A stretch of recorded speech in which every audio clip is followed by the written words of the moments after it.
Friends, I welcome you all to this class. I am Professor Varsha Mondada from Dr. Ambedkar Institute of Management Studies and Research. In this video, we will cover a short story. The writer of this short story is the greatest Indian writer R.K Narayan. R.K Narayan is a world-renowned personality. He is originally from Karnataka. His works portray the human emotions in a very realistic way. He is the writer of Malgudi Days, and his most famous novel is The Guide, which has been filmed also. He has been awarded with Sahitya Academy Award and Padma Bhushan Award.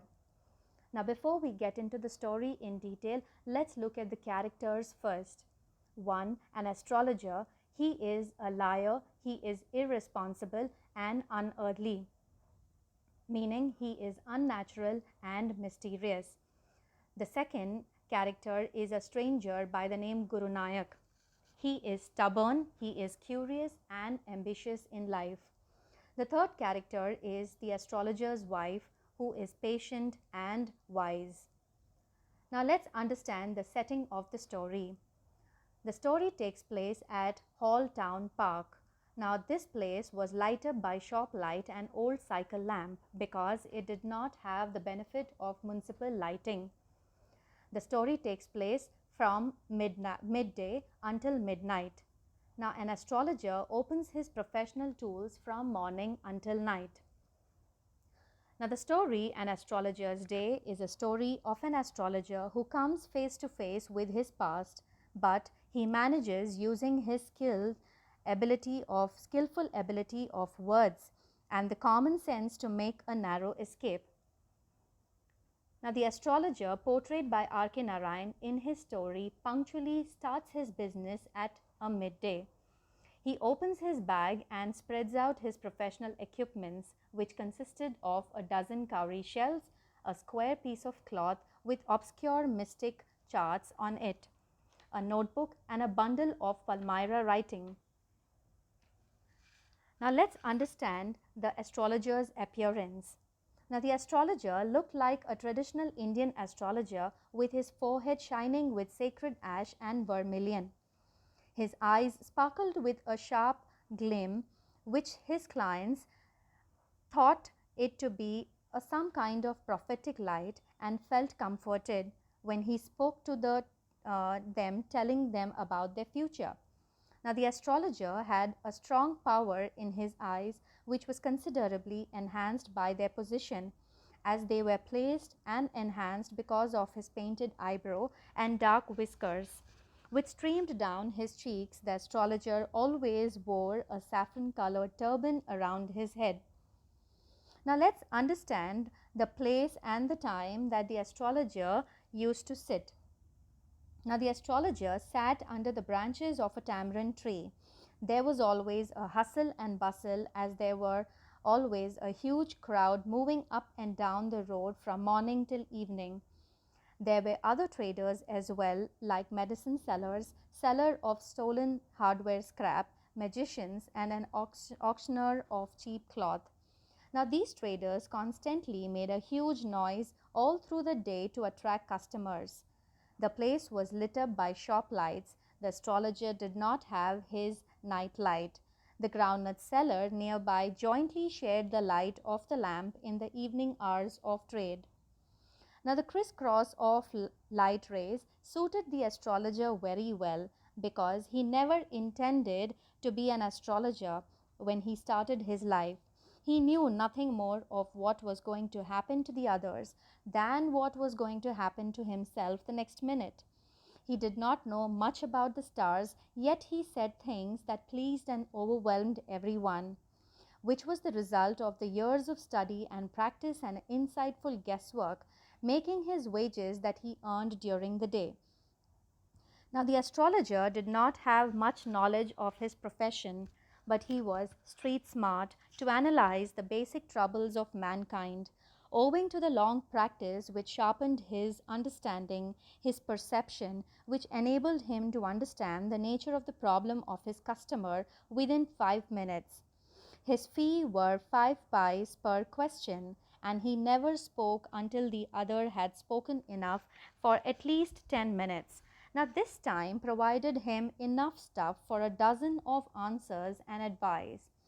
Now, he would hold the palm of the customer and tell him that he was not getting the fullest results for his efforts, which almost 9 out of the 10 customers agreed to.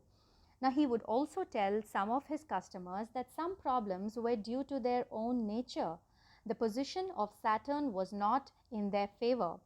He would at times also say that one had an impulsive nature and a rough appearance. Now, these sharp observations of the astrologer made his customers very happy and thus won the confidence of his customers.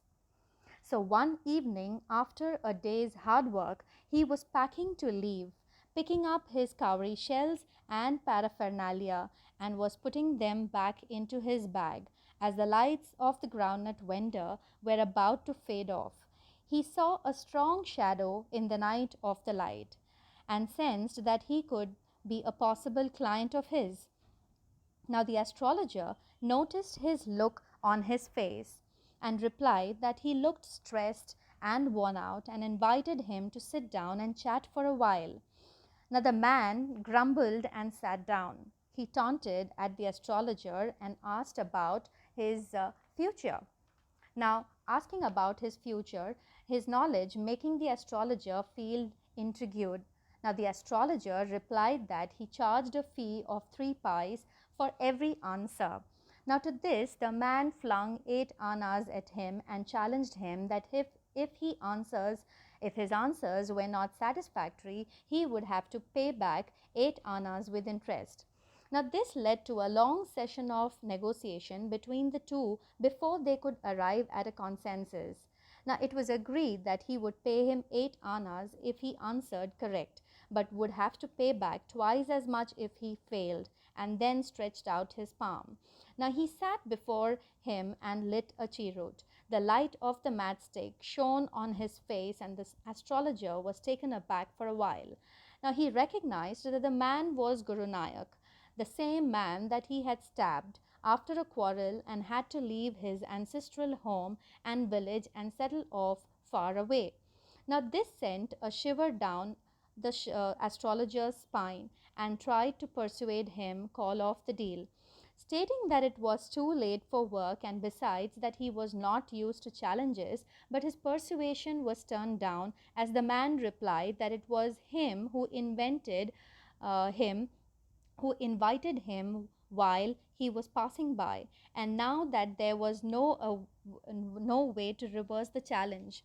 The astrologer was now all scared and faint and left with no option, and so decided to speak.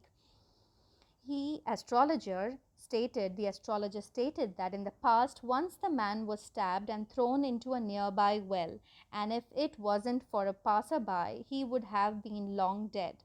This impressed the man, and he exposed the scar on his chest.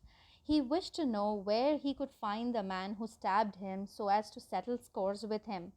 Now, the astrologer then replied to his question, saying that the man who stabbed him died 4 months back in a far off town under the wheels of a lorry.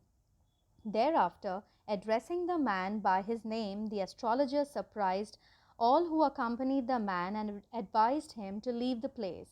And rubbing a pinch of sacred vermilion, he told him never travel southward again, as there is a danger to his life. This made the man sad that he missed the chance of killing him, but at least satisfied that he died a well deserved death. The man, now satisfied with the answer, handed the astrologer a handful of coins and disappeared into the night. Now, Guru Nanak was the man the astrologer had tried to murder while he was in his ancestral village in his drunken state. Now, the astrologer recognized the man when he saw his face in the light of the matchstick struck for lighting the cheroot. The stranger was the same person the astrologer had tried to murder in his youth days in a drunken state, and because of whom the astrologer had to leave his ancestral home and settle in a new place. Now, if Guru Nanak would have recognized the astrologer, he would have choked him to death. The ending of the story is satisfying as the author had built up a lot of suspense and expectations during the course of the story. It is only towards the end that the story unfolds that the astrologer had attempted a murder and escaped from his ancestral village. To be an astrologer, he disguised himself through his attire to look like an astrologer and even is able to trick the stranger who is none but the same man the astrologer tried to kill, thus making it an interesting story, but which has no much key learnings morally. So, the moral message of the story is that we must be responsible about what we have done and don't run away from our mistakes. Thank you.